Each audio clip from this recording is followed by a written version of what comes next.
सीताराम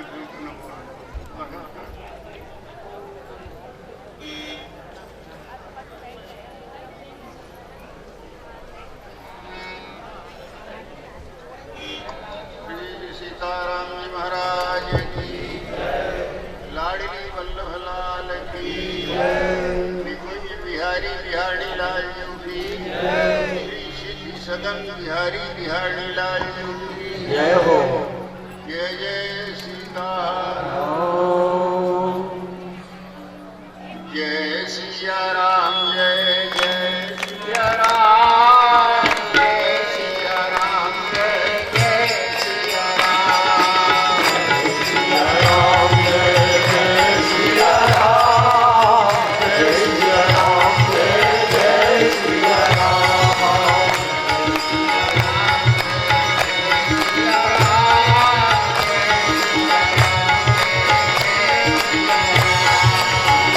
सिया राम, जय जय सिया राम, जय सिया राम, जय जय सिया राम, जय सिया राम, जय जय सिया राम,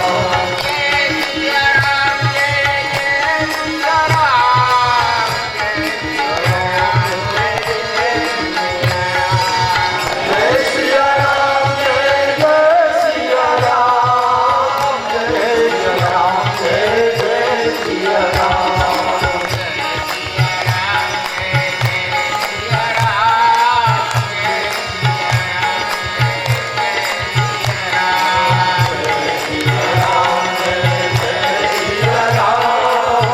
सिया राम, जय जय सिया राम,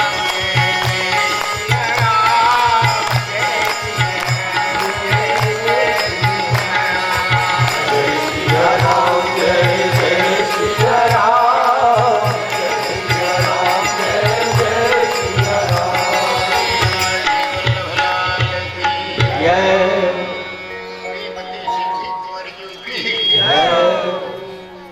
सर्वेश्वरी श्रीमती सिद्धि कुंवरियों की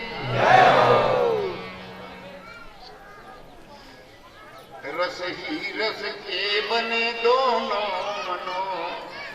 कल की झांकी में आप लोगों ने देखा कि दोनों सजे वजे राजकुमार और पूरी युद्ध की तैयारी से आए थे और जाने माने वीर हैं भाई। एक तो रघुवंश सोईसो वीर और फिर सज बज के आए थे। तो रस ही रस के बने दोनों मनो, रसधार चले बरसाते हुए। रस ही रस क्या कर देंगे यहाँ,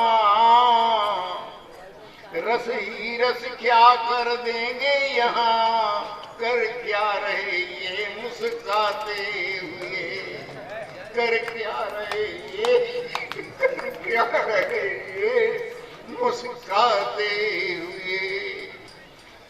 मिथिला विजय का संकल्प लेके चला सृष्टि का महानायक।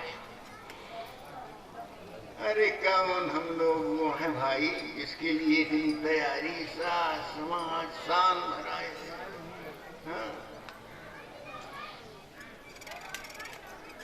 तीन पुरियों को अपने तीन गुणों से जीता इन्होंने। अयोध्या को अपने शील से, लंका को अपने बल से और मिथिला को अपने रूप से। मैथिलों का ज्ञान प्रख्यात था, मैथिलों का विराग प्रख्यात था। मिथिलाधिराज स्वयं कहते हैं कि मेरा जो वैराग्य है आगंतुक नहीं है। मैं अपने फुल कॉन्फिडेंस से कहता हूँ। महाराज विश्वामित्र के सामने जब हुए तो कहा, मैं अपने अंतःकरण के संबंध में पूरी तरह से आश्वस्त हूँ कि मेरा यह वैराग्य ऐसा नहीं है। वैसे तो कुछ लोगों को वैराग्य आता है, तीन ठौर सब लगन के उपजत कछु वैराग, गर्भ चढ़त मुर्दा जरत, गर्भ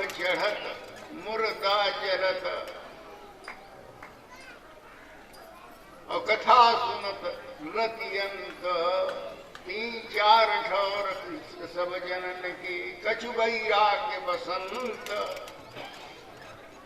कौन कौन? कथा सुनत। जगतगुरु जी महाराज की कथा जब होने लगती है और सुनने लगते हैं तब गुरु तो बस हो गया, संसार क्या है। तो कथा सुनत सबके मन में यही लगता है कि हम भी पहन ले ऐसे लाल पियर, और बढ़िया है, लोग अच्छी मस्ती में रह रहे हैं, तो चक्कर में मत पड़िएगा जल्दी। कथा सुनत। और दूसरी जगह मुर्दा जरत। जब मुर्दा जलाया जाता है, सौदा होता है, सब कहने लगा कल तक बात कर रहे थे, अभी ये भी बात की बात ही में किसे ज्ञात शरीर की क्या गति होनी। जस ले यदि बात कुरोग की घात से तो हो सकती यही सूरत रोनी। फिर भी नहीं से सोचे चेत रहा मन तू, चली बीतने ही यह मानव योनी। रट राम सिया सिया राम किशोर, न उत्तम दिव्य मणिकोनी, न उत्तम दिव्य महामणिकोनी। तो कुछ समय को कथा सुनत मुर्दा जरत, मर गए बेचारे, बहुत अच्छे थे। और कथा सुनत मुर्दा जरत जरतियंत। और स्त्री समान के पश्चात भी होता है। कुछ स्थानों में तो वैराग्य होता है, जैसे एक वैराग्य प्रसिद्ध है मरकट वैराग्य। बंदर जब बैठता है किसी चीज से, जैसे इसको मतलब है नहीं, शांत है, थोड़ी आपकी दृष्टि बची नहीं, इधर उधर से हो गई नहीं कि आपके आंख का चश्मा गायब। तो ये मरकट वैराग्य होता है, काल विशेष में उत्पन्न होता है। पर मिथिलाधिराज कहते हैं कि मैं अपने फुल कॉन्फिडेंस से बोल रहा हूं महाराज, मैं कोई वैसी बात नहीं कर रहा हूं। सहज विराग रूप मन मोरा, थकित हो जिमि चंद चकोरा। मेरा मन सहज वैराग्य स्वरूप है, आगंतुक नहीं है, किसी घटना के कारण मेरे मन में विराग नहीं आया। यह वैराग्य बपौती है हम लोगों की, पर आज वह वैराग्य कुछ गड़बड़ा रहा है। बड़ा भयंकर युद्ध हुआ है मिथिला के इन बड़े बड़े महारथियों के साथ जो युद्ध हुआ, और उसमें कितनी कितनी कारामातें हुई, दोनों तरफ से पसीना आ गया लोगों को, और आखिर विजय हो गई लोगों की।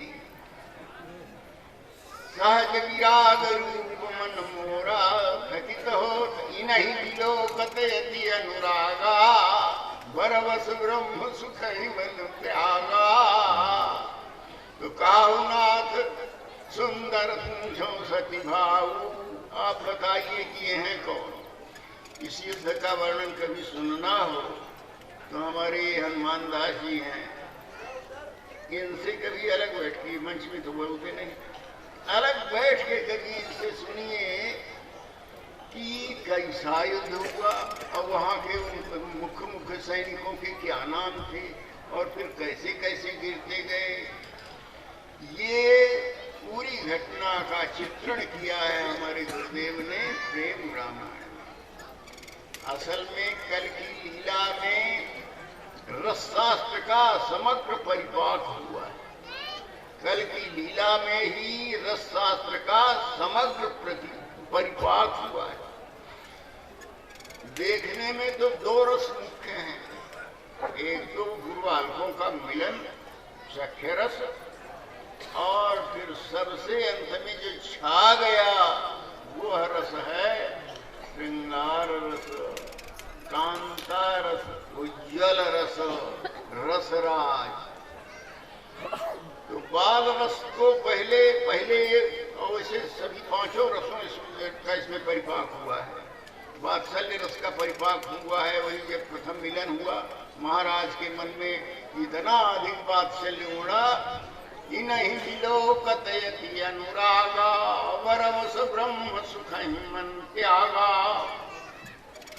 जबरदस्ती इनके प्रति वात्सल्य का उदय हो रहा है, और ये जब दोनों जाके छाती से लगे तब तो फिर कहना क्या। तो वात्सल्य रस वहां परिपक्व हुआ। शांत रस तो भला सहज है ही है मिथिलावासियों का, तो शांत रस में सदैव रहने वाले हैं। तुम ब्रह्म हो और हम जीव हैं। शांत रस, वात्सल्य रस, सख्य रस और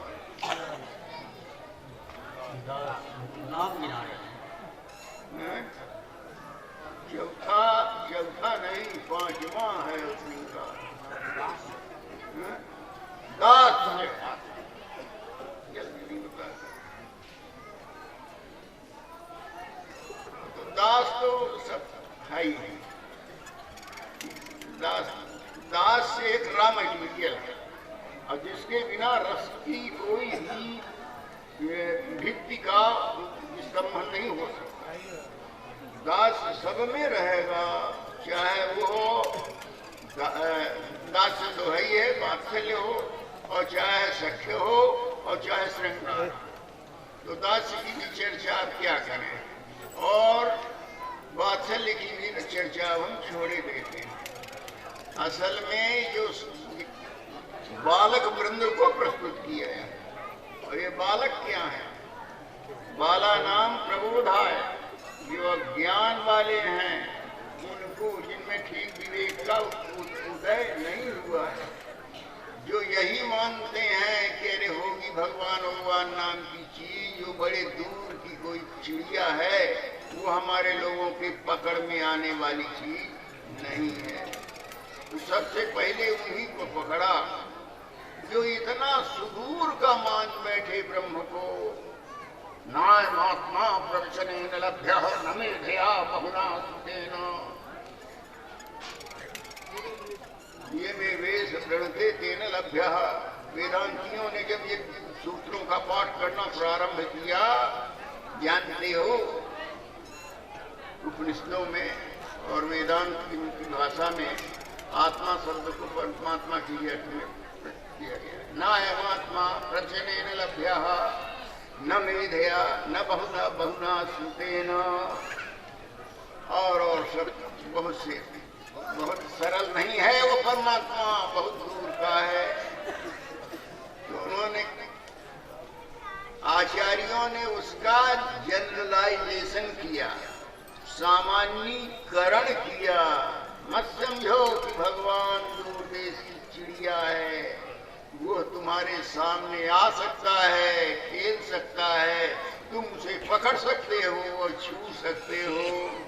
तो बालक वृंद, उनको तो अच्छा ही कोई रूप सुंदर मिल जाए, तो बालक वृंद देखी अति शोभा, लगे संग लोचन मन लोभा। जीव की यही तो सफलता है कि ब्रह्म के साथ में लग जाए, ब्रह्म के परमात्मा के साथ लग जाए, उसकी बुद्धि उसी का चिंतन करे, उसका मन उसी का अनुभव करे। तो बालक वृंद देखी अति शोभा, पहले तो दूर खड़े थे और उन्होंने बालकों ने उनको देखा और उन्होंने उनको देखा। अब वो सब लीलाएं तो बड़ी मधुर हैं, मैथिली माधुरी में उसका कुछ झलक पाई जा सकती है।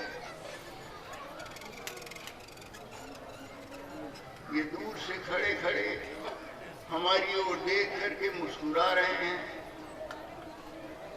पर हैं बड़े सुंदर। बालकों का पहले होता है बड़े सुंदर।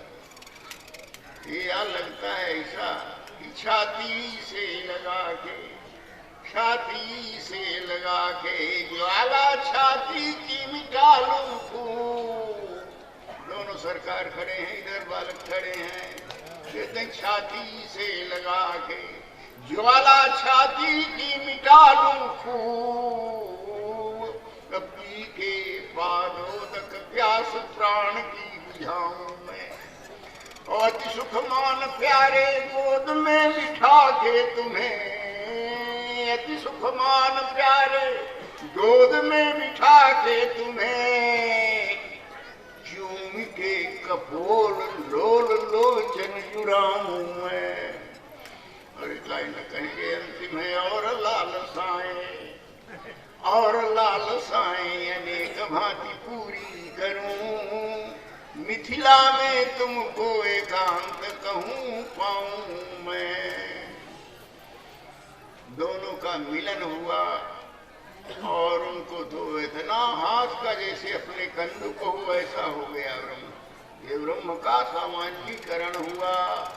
परमात्मा मैथिल बालकों के साथ उठता है, बैठता है, खेलता है, खाता है। तो पहले तो ये विजय हुई और मिथिलाधिराज को तो जीत चुके थे। अब रसराज का उदय होता है और मैथिल ललनाओं के अंतःकरण में वहां भी वैराग्य की वृत्ति थी। ऐसी सामान्य नहीं थी कि किसी दुनिया के रूप को देख करके और मचल जाए। आपको एक बात बताऊं, मिथिला में जब अम्बा जी आई हमारी, एक पंक्ति दिया है संकेत में गोस्वामी जी ने कि जो सुख भाष्य मातु मन देखी राम वर वेश, सो न सकहि कहि कोट सत कल्प शारदा शेष। जो सुख भाष्य मातु मन, क्यों सुख हुआ भाई? जो सुख से मातु मन हुआ वो इतना है कि उसकी कोई नाप नहीं है, कोई सीमा नहीं है। क्या बात है। असल में इनका नाम तो था सुनैना और सियमा तुम जाई बखानी, सुयस सुकृत सुख सुंदरताई। ये चार चीजों को मिला के एक प्रतिमा गढ़ी विधाता ने। सुयस सुकृत सुख सुंदरताई, सब समेत विधि रची बनाई। ऐसा सौंदर्य का पुंजीभूत स्वरूप प्रकट हुआ कि कोई भी इसकी ओर देख ले फिर दूसरी ओर निहारने की इच्छा नहीं। तो जब मिथिला में आई तो किसी ने उनकी ओर ध्यान नहीं दिया। नेत्र बड़े सुंदर थे, इसीलिए उनका नाम सुनेत्रा सुनैना। पर किसी को भी नहीं, नेत्र अच्छे हो तो रहे हमें। सहज विराग रूप मन मोड़ा। पर जब यहाँ आए और इनको देखा तो सबके नेत्रों को साफल्य मिल गया कि वाह आज हमारे नेत्र सफल हुए। जो सुख भाष्य मातु मन, आज मेरा सुनेत्रा सुनैना नाम होना धन्य हो गया। और उस दिन से तो और नामे सब गायब हो गए महिलाओं। दो ही नाम शेष रह गए। स्वर भी बड़ा सुंदर था सबका, किसी को संगीत से वो अरे लगे हैं अपने उसमें। जिसको न संगीत में रस आवे, इतना वैराग्य हो, और जिसको न किसी रूप में मजा आवे, ऐसा विचित्र देश था। तो महिलाएं भी ऐसी थी। तो उस दिन से सब नाम विलुप्त हो गए मिथिला से। बस दो कहाँ ही परस पर संबोधन के शब्द क्या रहे? तो कहाँ ही परस पर कोकिल बहनी, कहाँ ही परस अरे कोकिल बहनी। और यही विवाह बड़ लाभ सुनैनी। सुनैनी ये सुंदर नेत्र वाली एक दूसरे को बस यही कहती हैं कि तुम्हारे नेत्र सुंदर। अब तो नेत्रों का सौंदर्य और स्वर का ही सौंदर्य छा गया। कब से? जब से ये आ गए। तो मिथिलानियों पर भी सबसे बड़ी विजय इनकी हुई। और यह सब विजय पताका जो है, जो हम लोगों के सामने आई, उसका केंद्र था ये महापुरुष। इस महापुरुष ने अपनी अनंत साधना के बल पर सबसे पहले रीवा में अपना श्री गणेश किया, इस रस विद्यालय। और वहां पर राम रास का श्री गणेश पहली बार हुआ। नहीं तो लोग तो ये कहते थे कि राम जी का भी रास हुआ है क्या। इसके पश्चात तो रस साहित्य का प्रचुर उदय हो गया। जब अयोध्या गए सब लोग और राम जी का रास लेके गए, उस रास के ये लोग स्वरूप लोग हैं, अब हम क्या कहें कि इनका नाम लेना ही पड़ता है, क्योंकि ये स्वामी जी की रस संपदा के प्राकट्य के प्रथम साक्षी हैं। तो जब ये रास हुआ अयोध्या में, तो एक रसिक घराना जो इस पर अपना अधिकार मानता था, गोलाघाट का घराना रस पर, श्रृंगार रस पर खास करके अपना अधिकार मानता था कि श्रृंगार रस की अनुभूति और उसका स्वाद तो हम ही लोगों को है। और वो पंडित जी का घराना तो दासों का घराना है। और ये बात कर्ण परंपरा चलती हुई श्री गुरुदेव के चरण में पहुंच गई। किसी ने कहा कि अमुक संत कहते थे कि रस तो यहाँ का है। प्रस्ताव भी आया कि आप लोग रास करते हैं, लेकिन स्थान ठीक नहीं है, गोलाघाट में कीजिए, सब सुविधाएं देंगे। इनका स्वाभिमान जागृत हुआ। बड़े महाराज जी बैठे थे, कहा सरकार ऐसा सुना गया कि लोग कहते हैं कि इस रस का एकाधिपत्य तो पूरा हमारे घराने को है और इसको दूसरे लोग नहीं जानते। तो ऐसा किया जाए कि एक कमरे में हमको और उनको दोनों को बंद कर दिया जाए। ये रसिक का स्वाभिमान दहाड़। हमको और उनको दोनों को एक कमरे में बंद कर दिया जाए और ये निश्चित कर दिया जाए कि जिसके श्री अंग में यह चीज उदित हो जाए वो रसिक और बाकी नकली। गई बात वहां तक पहुंची। अब जब शेर के मुंह में जाना पड़ता है, जब बिल्ली के गले में घंटी बांधने का समय आता है, तो नहीं लड़ाई झगड़ा की बात नहीं है, वैसे सहजे कह दिया गया। पर ये महापुरुष तैयार हो गए, कहा कि मैं चैलेंज करता हूँ, जिसको जो चिन्ह कहिए वो उदित हो जाए और बंद कर दिया जाए, वहां उसकी कोई सामग्री न हो, चाहे कि सिंदूर लग जाए अथवा स्त्रियोचित कोई अंग हो उनका उदय हो जाए। जिसमें ये उदय हो जाए वो पक्का श्रृंगारी और जिसमें न हो वो कच्चा श्रृंगारी। हमारे गुरुदेव केवल सख्यरस के ही आचार्य नहीं थे। सख्यरस तो उनका प्रतिपाद्य रस था ही, दासी की तो मूर्ति ही थे, दैन्य तो उनके रोम रोम में भरा था, प्रदर्शन का कहीं नाम नहीं। इतना दैन्य कि कभी उन्होंने अपनी रस संपदा की किसी को झलक भी नहीं दी।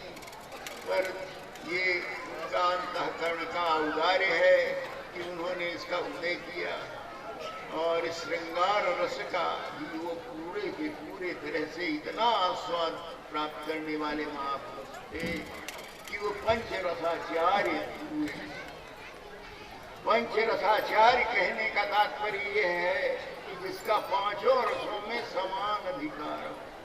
हमारे गुरुदेव ऐसे ही थे। ये जो अभी सुना रहे थे, दस लैले मुहि झिलुक नगिनिया, ये कोई सामान्य सखा कह सकता है कि दास कह सकता है? कोई भुक्त नहीं बोल सकती है कि दस लैले मुहि झिलुक नगिनिया। कितनी जगह पूरे इसमें लीला सुधा सिंधु में पूरा का पूरा आधा से अधिक भाग इसी रस की अनुभूति में। तो असली बात तो ये है कि हमें रस के देश में बढ़ना है, रसानुभूति करना है जीवन में। 5 प्रकार के रसों की चर्चा की गई और उसके पहले सामान्य रस होते हैं। एक होता है विषय रस, और उसके बाद होता है एक अखंड रस, एक विषय रस, उसके ऊपर होता है वैराग्य रस, उसके ऊपर होता है ज्ञान का रस, और सबसे अंत में आता है यह परम रस जो भगवत रस है। विषय का रस ही, विषय रस का रसिक इसी को सब कुछ जानता है। सूर बाबा बड़ी मधुर अभिव्यक्ति देते हैं दूसरे संदर्भ में, दाख छुहारा छाड़ी अमृत फल विष गिरा विष खात। जानते हैं कि ये जहर है, इसमें कोई सुख नहीं है, फिर भी जिसको जहर खाने का चस्का लग गया है वो जहर को नहीं छोड़ता। पर ये होता है विषय रस। बलभिर्मुखमाक्रांतम फलितैरंकितम शिरः गात्राणि शिथिलायन्ते तृष्णैका करुणायते। गाल में झुर्रियां पड़ गई, बाल फंस गए हैं, हाथ पांव कप रहे हैं। बलभिर्मुखमाक्रांतम फलितैरंकितम शिरः गात्राणि शिथिलायन्ते तृष्णैका करुणायते। थोड़ा और हम कई धन धाम समारे, मन पछताई है अवसर बीते। दुर्लभ देह पाई हरि पद भजू करम वचन रीते। हम कई धन धाम समारे, अंत चले उठ जीते। सहस बाहु स्वदन आदि बलचैन काल बलीते। अब नाथ ही अनुराग त्याग जड़ त्याग दुरासा जीते। मुझे न काम अगिन तुलसी कहूँ विषय भोग बहु। ये है विषय रस। और इसके आगे आता है वैराग्य रस। जब आवे वैराग्य रस तो सब कुछ धूल समान। वैराग्य रस क्या रखा है, कौन कितने दिन का किसका पुत्र, कौन कितने दिन का किसकी स्त्री। कथिनाम सुता न पालिता कथिबाने है बधूर भूमि। पंता कवावयम भव संग खलु पांथ संगमा। स्त्री जब तक थी, जवानी थी, लट्टू रहे, फिर झुर्रियां पड़ गई, गाल पचक गए, तब फिर वो हो गया, अंत में वो भी मर गई, तब भी तो नहीं छूटी। वैराग्य जब आता है तब किसी चीज की स्मृति नहीं आती। भर्तहरि ये सब छोड़ छाड़ करके और साधु हो गए। कितने लोग साधु हो गए। ये हमारा महापुरुष युवक सम्राट, इसने भरी जवानी में लात मारा गृहस्थी के रस को, रात से तोड़ के इन हथकड़ियों को, और पहुंच गया अयोध्या। ये आता है वैराग्य रस। और इसके आगे है ज्ञान रस। वैराग्य तो होता है किन्हीं परिस्थितियों में, लेकिन जब ज्ञान हो जाता है, सोहमस्मि निवृत्ति अखंडा दीप शिखा से परम प्रचंडा। अथवा मैं कौन हूँ, कहाँ से आया हूँ, कहाँ जाना है, ये सब जो वेदांत का सार है वो ज्ञात हो जाता है। तो इसके बाद फिर कोई रस आकृष्ट नहीं करता। ये तीसरा रस है अखंड रस, अखंड ज्ञानैक रस इसको कहते हैं। पर इसमें से भी स्थिति बहुत ऊपर हो जाए, लेकिन पतन देखा गया। ये ज्ञान मान विमत्त, ये ज्ञान मान विमत्त, तो भो हरणि भक्ति न आदरी। ते पाई सुर दुर्लभ पदादपि परत हम देखत हरी। चले गए बड़े बड़े ज्ञानियों का पतन होते हुए देखा, पर किसी नाम लिहाड़ी का पतन होते, किसी प्यार में रोते भटकने वाले का पतन होते किसी ने नहीं देखा होगा। क्योंकि निज बलता ही, और उसको तो अपने उनका आराध्य का बल है। सीताराम सीताराम रटने वाले नाम लिहाड़ी संत का जो परम रसिक है, उसमें कभी कोई वो होता नहीं। यह रस की जब स्थिति आती है तब फिर सब कुछ में क्षार हो जाने की स्थिति आ जाती है। हमारे रीवा नरेश महाराज रघुराज सिंह हमारे गुरुदेव इस कथा को कई बार सुनाया करते थे। उनके दरबार में एक गायक, क्या नाम था, रामलाल जी कथित थे और वो बड़े स्वर से, बड़े भाव से सब कुछ गाया करते थे। तो उन दिनों महात्मा मधुर अली का साम्राज्य और बड़े रसिक साम्राज्य राजा थे महाराज रघुराज सिंह। रीवा राज्य को तो तुलसी का चौरा कहा जाता था, ये रस का केंद्र माना जाता था। तो मधुर अली जी का रीवा नरेश महाराज रघुराज सिंह के यहाँ आना जाना बना रहता था राजमहल, और सम्मान बहुत करते थे सबको। एक बार होली उत्सव चल रहा था, गुरुदेव ने बताया कि मधुर अली जी महाराज बैठे थे, महाराज रघुराज सिंह उठे, वो थाल में होली की अबीर रखी थी, उन्होंने उठाया और किशोरी जी को लगा दिया। बाबा उठा और चल पड़ा, अपना कमंडल उठाया और चल पड़ा। बिटिया कहते थे, बूटू कहते थे, और उनको दीदी कहते थे। तो कहा बूटू कौने भाव से लगा दिया किशोरी जी के तुम? अभी आप लोग बगैर हिंदी समझ जाते होंगे तो उधर के किस भाव से तुमने किशोरी जी के मस्तक में यह रील लगा दिया? अब मनमानी चल रही है ना सब, राजा महाराजा चाहे जौन चल रहे, हम चलिए उठाया अपना सोटा और चल पड़ा। उसमें से रघुराज सर से नीचे उतर आए और नीचे दरिया दरवाजा तक पहुंच गए। महाराज रघुराज सिंह का अंगेष्ट बड़ी लंबी थी, लंबे शरीर वाले थे। तुरंत सुनक महाराज जी को नाराज हो गए, चले गए। तो उनसे वहां तक पहुंचने के पहले वो पहुंच गए पुतरिया दरवाजा में और लेट गए और कहा कि गलती लड़कों से तो होती है, अब मेरे सिर पर छाती पे पांव रख करके और निकल जाए श्रीमान, तो मैं उठने वाला नहीं हूँ जब तक कि श्री चरण क्रिया में नहीं जाए। उठ के बैठ गए, जब दवाई आंखों से निहारा, गलती करेंगे और फिर नहीं जाए, चलो हो गए। घर से कुछ शांत हो गया। बोली उन्हीं महाराज मधुर अली जी का एक पद था जो गाए जाते थे उस समय, आली सियावर कैसा सलोना, आली सियावर कैसा सलोना। पूरा पद हमको नहीं आता, अंतिम पंक्ति है उसकी। श्री रघुराज सिंह का ये पद था और मधुर अली जी की उपस्थिति थी।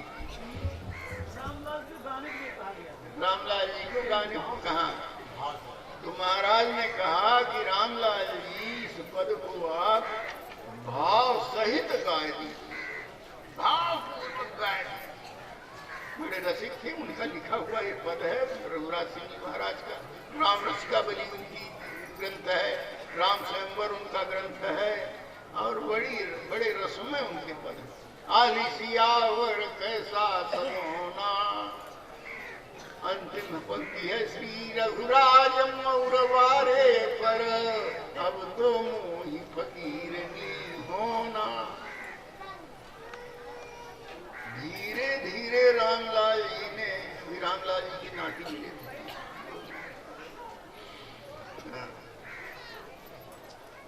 पहले तो उन्होंने अपनी साड़ी को खोल दिया, लहंगा खोल दिया, फिर ये उतार डाला, फिर सब कुछ उतार डाला, केवल कौकीन बची कि क्या कर रहे हैं? तो दिया सलाई आई, पता नहीं क्या लीला है। दिया सलाई आई, माचिस लगाया, सब जल गए, लहंगा जल गया, ये जल गया और सारी सभा स्तब्ध की, ये क्या हो रहा है, सब कुछ जल रहा है, वो गाए जा रहे हैं श्री रघुराज मौरवारे पर अब तो मोही फकीर होना। जल गया, जब राख हो गया सब कुछ, तो उसी राख को उन्होंने अपने शरीर में लगाया, अब हो गई फकीर श्री रघुराज मौरवारे पर अब तो मोही फकीर होना। तो भाई ये पाठशाला है, साल में एक बार गुरुदेव इसको पुनरावृत्ति करते थे। ये पाठशाला प्रारंभ होती थी और दूर दूर के रसिक संत इसमें विद्यार्थी बन करके आते थे। बड़ी बड़ी विभूतियां इस भूमि में आ चुकी हैं और रसिक होकर के ही गई हैं। हाँ, फिर रामलाल जी ने वो लगाया सब कुछ और चल पड़े, फकीर नहीं होना। तो महाराज सोचे बहुत अच्छा लिखाया, बहुत अच्छा गाया हो, बड़े भाव से गाया। अभी कहाँ भाव पूरा, तो फकीर नहीं होना लिखा है ना। अब तो रामलाल गए, रामलाल मर गए, अब फकीरनी का जन्म हो गया। चलते नहीं लौटे। महाराज ने लाख प्रयास किया, पकड़ने का प्रयास किया, दौड़ लगा दी, कहाँ गए कहाँ रहे किसी को पता नहीं। हाँ, वो तो जा ही ललक कर रही हूँ, अब तो मैं जाके और ललक गले में लगूंगी उल्हा के, रही न कोई दे भरी सोना, मेरे वजन भर का सोना कोई दे दे, तब भी मैं अब रहने वाली नहीं हूँ। श्री रघुराज मौरवारे पर अब तो मोही फकीर नहीं रही हूँ, जाऊँ तो जाई दौरी गरी लगती हूँ। गरे में जब तक नहीं लगूंगी, दूल्हे को छाती से नहीं लगाऊंगी। ये दृढ़ संकल्प जब जीवन में उदित होता है, तब इस रसराज का हमको गण मिलता है। थोड़ी देर के लिए तो रस का अभिनय करने वाले हम लोग सब मिल जाते हैं। सरकार एक और मधुर व्यंग सुनाया करते थे अपने जीवन का। तो राम जी स्वरूप बनते थे ना, तो राम जी के स्वरूप बने। एक महात्मा थे, नाम सबको याद है, पुस्तक में उनका नाम भी लिखा है दास ने, जो श्री राम हर्ष लीला पीयूष है कई खंडों में, उनमें किसी में ये चर्चा आई। तो करहिया में शायद लीला हो रही थी। इसके बाद फिर राम जी को उनको छोड़ने के लिए कहा गया। दोपहर हो गई, घाम हो गया, तो चले और कोई यहाँ से वहाँ तक पेड़ नहीं। बड़ी मुश्किल से एक पेड़ मिला, नहीं पेड़ नहीं मिला, छाता लिए थे। तो वो छाता लगाए और अपना जो आसन थे उसके मुड़ों से रखे और राम जी बैठे। राम जी को तो लगा कि क्या कहें कैसा कहें, जो छोड़ के जाते हैं तो गड़बड़। राम जी स्वामी जी बता रहे थे और एक साथ नहीं थी। ये अभी तक रोता था, ये अभी तक बड़ा नाटक करता था कि मेरे नंदोई। तो स्वामी जी ने भी चुपके से दौड़ लगा ली, जहाँ आखिर वो चल पड़े। एक गांव से होके निकल गए। अब वो जानते थे कि ये गांव तो पड़ेगा ही। तो उसी गांव के पास से जब पहुंचे तब फिर उनका शुरू हो गया रसोदय। यहाँ को हमरे नंदोई का देखा, यहाँ को हमरे नंदोई का देखा, मुझे को तो नंदोई। अरे राम जी हमारा नंदोई लागे ना, तो उन्हें देखे को कहे। तो इस प्रकार से जो रस का नाटक करने वाले हैं वो भी कभी कभी अपना काम चलाते रहते हैं, तो उनको भी निराश होने की जरूरत नहीं है। ये सठेंद्र की एक बड़ी प्यारी बात करें, साँचे की जो नकल हम पावे तो काहू बिना असल हो जा। सच्चे की नकल भी करो तो कब नकल करते करते किसी दिन असलियत जीवन में आ जाएगा। हमारे जीवन में ये संकल्प होना चाहिए कि गई सो गई अब रात रही को। स्वामी जी बार बार कहते थे बहुत से जन्म चले गए और ये जन्म भी बहुत कुछ चला गया, अब भी चेतो नहीं तो फिर पुण्य न मिले ही ऐसे अवसर आई, फिर ऐसा अवसर नहीं मिलेगा। उन्हीं की शब्दावली फिर से दोहराता हुआ आपके चरणों में निवेदन है कि समझ सका जाए तो समझ लिया जाए।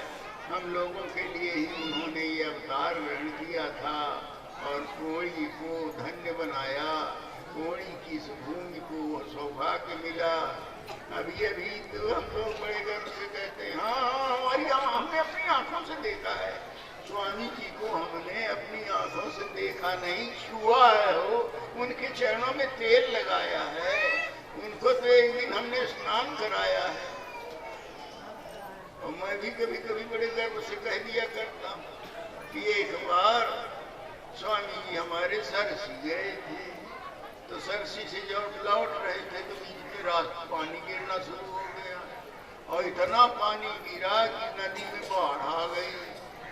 महापुरुष संकल्प के थे, दृढ़ी थे कि यहाँ से निकल आए, चल पड़े, फिर लौट के जाते थे। तो लोटा लिए थे, सब उसके बहाने चले आए और अब आश्रम उस पार है, सोन नदी के उस पार बैठे हैं। श्याम शास्त्री साथ में थे, तो छोटे से, ये तो बहुत लड़कपन से साथ में है ना, बहुत छोटा 5-6 वर्ष का लड़का था ये, तब से अब तो श्याम जी शास्त्री हैं तो विद ड्यू रिस्पेक्ट उनसे बात करना होता है। पर उन दिनों की बात ये है, ये लोटा लिए थे और सरकार ने हाथ मुंह धोया, कहा बन जाएगी तो नहीं हो, है क्या कोई कि उस पार हमको पहुंचाए दे, कोई तरीका ऐसा है?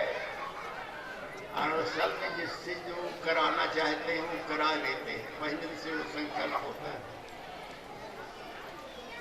कहा हो तो नहीं आए संख्य हमें पार कहते वो पार नियम हमारे कर सरकार जो छुए रही पीठ का तो हम तैर के वो पार जा सकी। तो वो कहा छुए रहे में कहा, अब हो गया, पानी बढ़ने लगा और सेठ जी भी थे, नीवा वाले मोटे सेठ रामकृष्ण जी और कौन थे पता नहीं, कुछ लोग तो फिर चले गए, शास्त्री जी वगैरह उस घाट में, दरबार घाट 2 किलोमीटर नाव करके वो आए। तो गुरुदेव बस हो गए वही साफी लगाए और हम चल पड़े, तैरने लगे। गुरुदेव का हाथ यहाँ पर रखा है, हमको लगा जब पृष्ठपोषक बढ़िया हो किसी का पृष्ठपोषक बढ़िया हो तो डर का है, हमको कोई कुछ कहेगा तो पीछे से कुछ है हमारे जो पीछे। हाँ तो अब गुरुदेव वाह बेटा, और पानी की ऐसी स्थिति होती है कि दोनों जब बहने लगे तो उनसे भार कम हो जाता है, तो भार लगने नहीं, हम पैरते अब पहुंच गए, बहुत कम समय में उस पार पहुंच गए।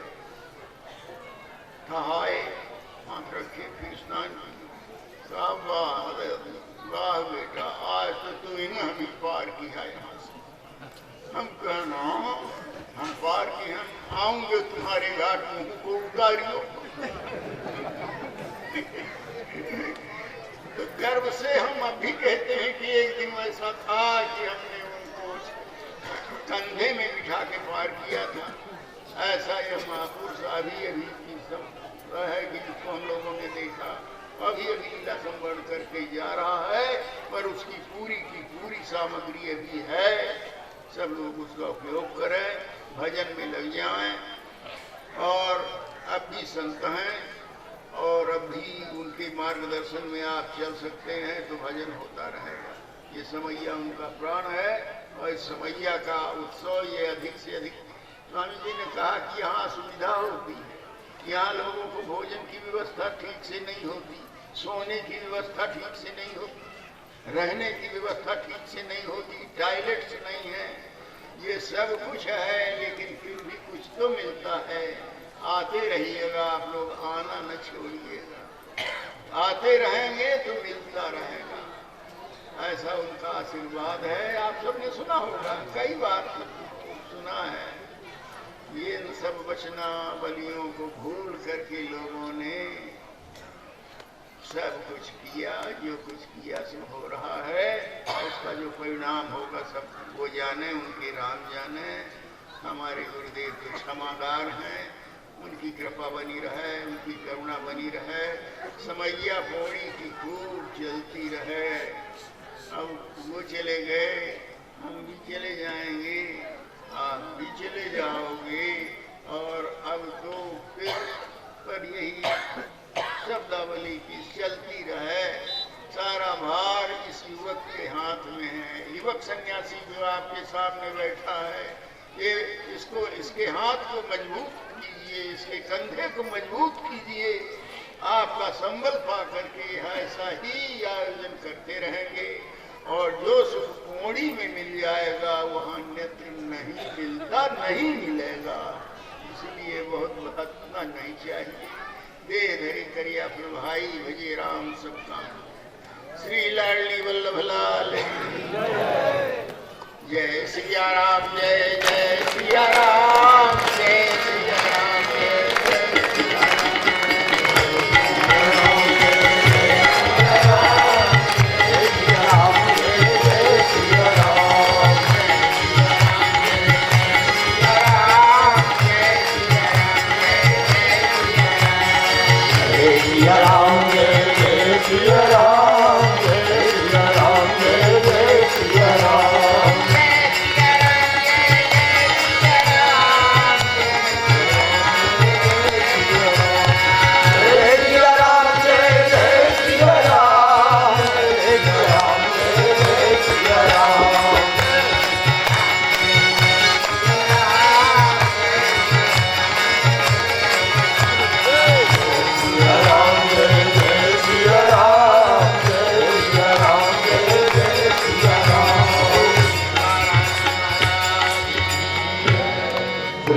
युगल सरकार की। आचार्य महाप्रभु की कृपा से समैया का उत्सव जो कचर चल रहा है, समय के अनुसार पूर्ण हो रहा है। कल श्री बड़े राम जी ने सूचना दी थी आप सभी को, चित्रकूट धाम के कार्यक्रम की काफी लोगों के नाम भी लिखे जा चुके हैं। 13 जनवरी से लेकर के और 20 जनवरी तक आचार्य महाप्रभु के वार्षिक उत्सव सीएपीए मिलन महामहोत्सव पर 13 जनवरी से 20 जनवरी 108 विद्वान और 108 परीक्षित जिसमें बनेंगे। तो जिन लोगों ने नाम नहीं लिखाया वो नाम लिखा देंगे, और साथ ही 21 जनवरी को पौड़ी धाम में ही भंडारा होगा, और 21 से ही कार्यक्रम इलाहाबाद प्राग क्षेत्र में आचार्य महाप्रभु का श्री राम प्रेम महायज्ञ प्रतापगढ़ सुल्तानपुर मंडल और भी उधर के सारे मंडल सहयोग में हैं। श्री अवध किशोर दास, अवध बिहारी दास जी ने हमको बुलवाया था, उसमें सारे मंडल के लोग थे। हमने कहा अगर मंडल चाहता तो हम भी साथ में सहयोग करेंगे। तो कार्यक्रम है 21 जनवरी से लेकर के 29 जनवरी तक श्री राम प्रेम महायज्ञ, और उसमें प्रेम रामायण की कथा, प्रेम रामायण के 51 पाठ होने हैं। तो जो गुरु भाई प्राग क्षेत्र में जाना चाहते हो तो उनको प्राग में गंगा स्नान का लाभ और प्रेम रामायण का पाठ ये करने का अवसर प्राप्त होगा। और साथ ही चित्रकूट धाम का कार्यक्रम, इसमें आप सभी लोगों को विधिपूर्वक सहयोग लेना ही लेना है, और सभी लोगों को गुरुदेव भगवान के सानिध्य में इस कार्यक्रम को संपादित करना है। देखिए, कामतानाथ जी का सानिध्य तो सहजता से दर्शन भी नहीं मिल पाता।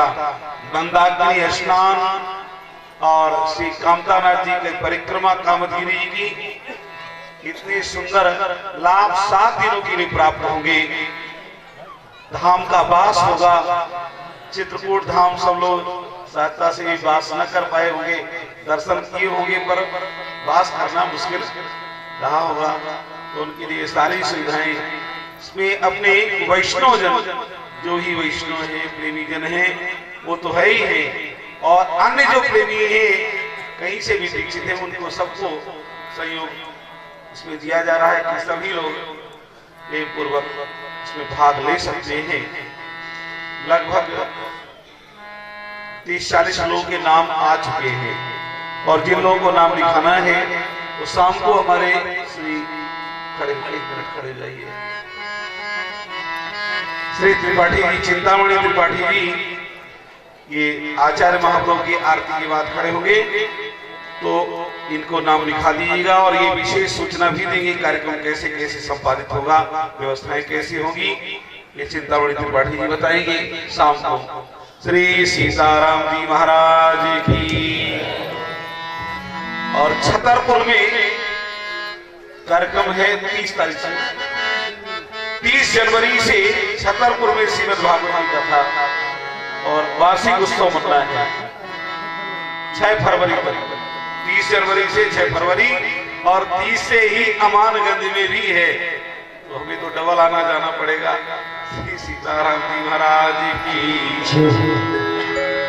प्रिय प्रीतम की आरती गाओ गाओ गाओ, प्रिय प्रीतम की आरती गाओ,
जनभार समार मनोहर जनभार समार मनोहर निज कपूर शुभ भाग्य ज्योति करो कपूर शुभ भाग्य ज्योति करो मुझे कमल लिए रामेश्वर कमल लिए रामेश्वर हर सुमन बरसाओ हर सुमन बरसाओ प्रिय प्रीतम की आरती गाओ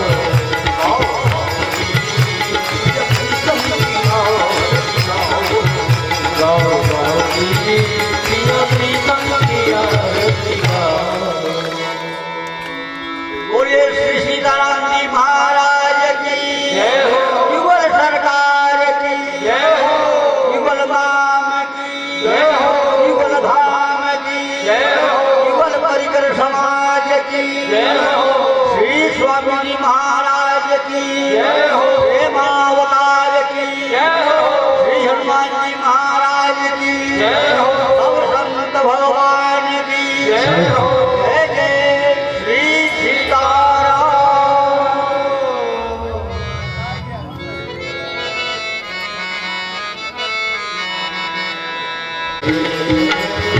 जय गुरुदेव जय जय गुरुदेव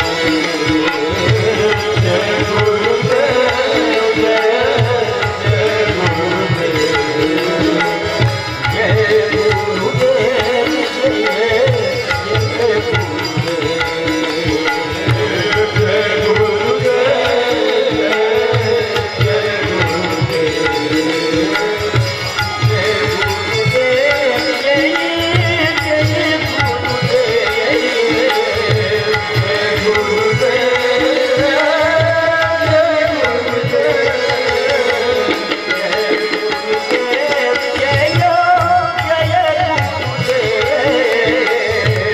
जय गुरुदेव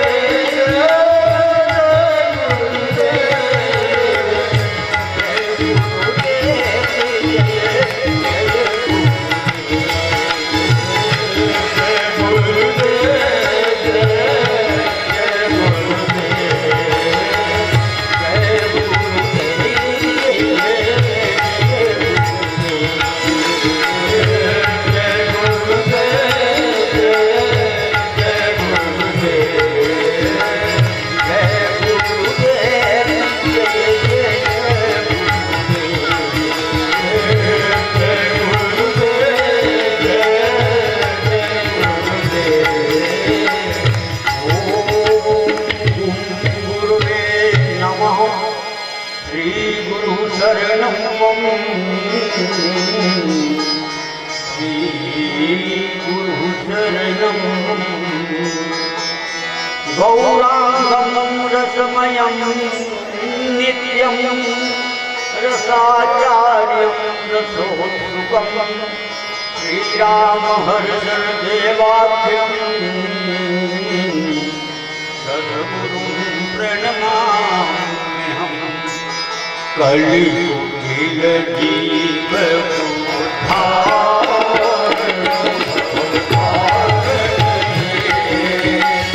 जय जय परम उदार गुरुदेव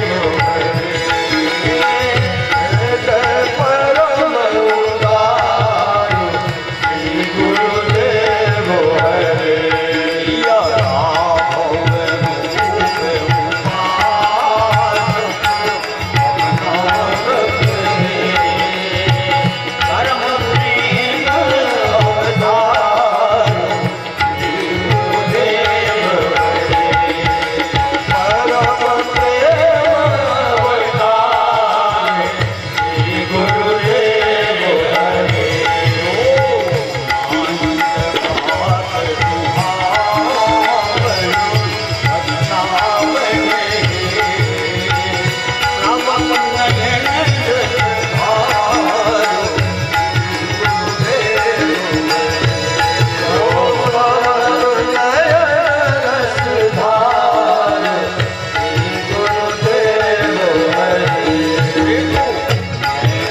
प्रेम प्रदान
स्वामी जी महाराज की जय हो। श्री गौरांग महाप्रभु की जय हो। जय जय श्री सद्गुरुदेव।